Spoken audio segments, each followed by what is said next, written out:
Hi guys, मेरा नाम अजय शरावत है। आप सभी लोग जानते हैं कि हमारे कंट्री में 500 और 1000 के नोट बैन कर दिए गए। 8 नवंबर को मोदी जी के खुद के भाषण के बाद जब ये नोट बैन हो गए तो मैं वेट कर रहा था कि कुछ लोग नई नई तरह की थ्योरीज निकालेंगे, बिकॉज पहली बार करप्शन को खत्म करने के लिए एक पहली बार ऐसा प्राइम मिनिस्टर आया जिसने इतना सख्त स्टेप लिया है। और अगर आप लोग को लगता हो कि ये सडन हो गया, जैसे सारे पॉलिटिशियंस करें नहीं, अचानक कैसे कर सकते हो, जनता कह रही है अचानक कैसे कर सकती हो, अगर आपको ध्यान ना हो, प्रधानमंत्री जी ने हमेशा आपको इशारे से जरूर बताया it was a part of a plan. ये कभी भी आपके लिए अचानक नहीं था। आपके आधार कार्ड बनाना अचानक नहीं हुआ। आधार कार्ड के बाद जनधन योजना चलाना जिसमें आपके बैंक अकाउंट खोले गए, आपकी चीजों को पेपरलेस किया गया, वो अचानक नहीं हुआ। सब्सिडीज के पैसे अकाउंट्स में जाना, एलपीजी के सब्सिडी के पैसे अकाउंट्स में जाना, वो अचानक नहीं हुआ। एग्रीकल्चर की सब्सिडी के पैसे अकाउंट्स में जाना, वो अचानक नहीं हुआ।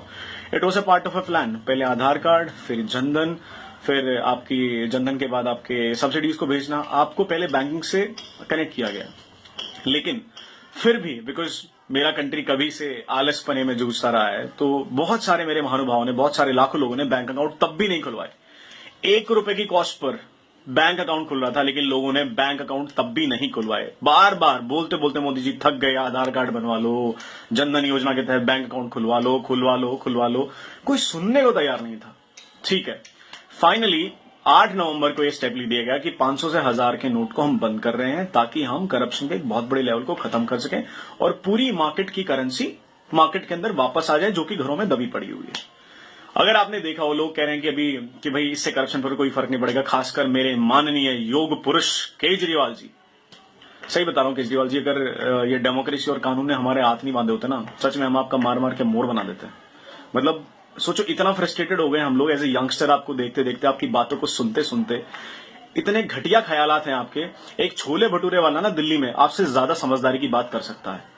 और कौन लोग, क्यों? क्योंकि मोदी जी ने आपके करप्शन का एजेंडा छीन लिया है। आप आए थे ना करप्शन का एजेंडा लेके, क्योंकि आज मोदी जी ने करप्शन का एजेंडा ले लिया तो आप सोच रहे हो कि मैं इलेक्शन किस ब्याह पर लड़ूंगा।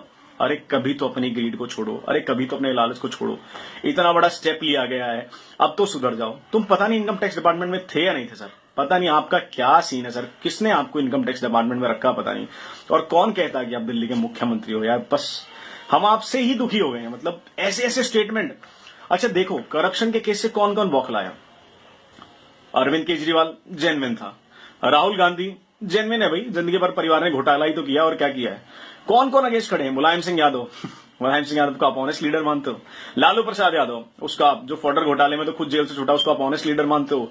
मायावती, नोटों की माला पहनने वाली ऐसे लीडर। ऑपोजिशन में कौन कौन है? ममता बनर्जी, जिसने खुद कलकत्ता का भट्टा बिठा दिया। एक बार ये देखो कि कौन लोग अपोज कर रहे हैं इस डिसीजन को। दोस्तों समझो, इन नेताओं के चंगुल में मत आओ, ये चीज को देखो।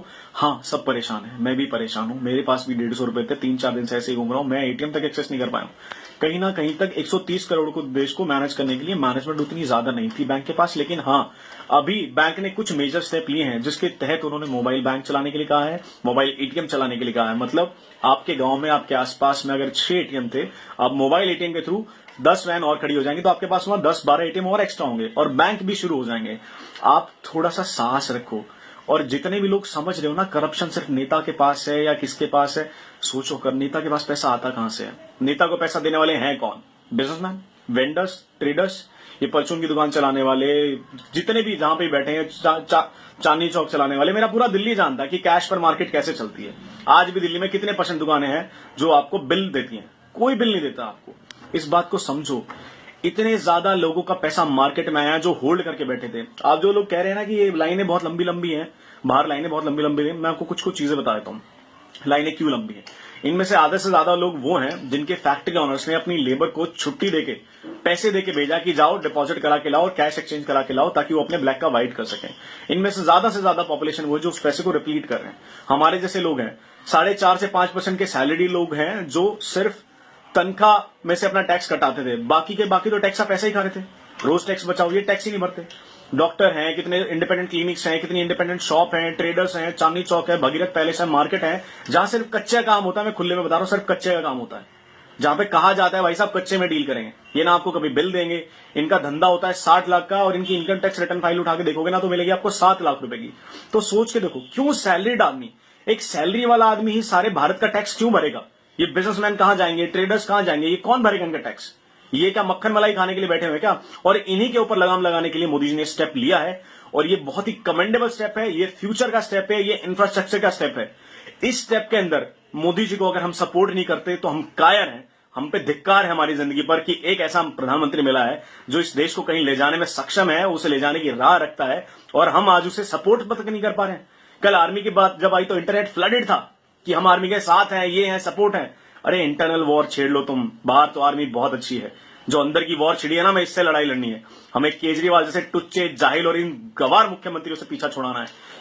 मायावती की कास्टिस्ट की पॉलिटिक्स, मुलायम सिंह यादव की कास्टिस्ट पॉलिटिक्स, ये चोर बैठे हैं, पुराने पापी बैठे हैं। ये कांग्रेस आज के थोड़ी ना, ये 60 साल की दी हुई बीमारी हमें करप्शन की।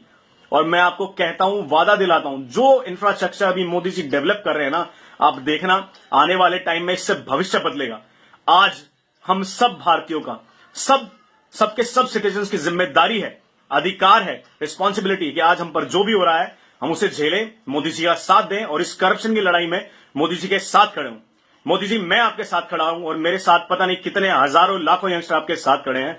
अगर कोई इसके खिलाफ लड़ेगा तो हम उसके खिलाफ भी लड़ेंगे, लेकिन ये करप्शन की लड़ाई अब जारी रहेगी। मोदी जी, आपके स्टेप के लिए जय हिंद।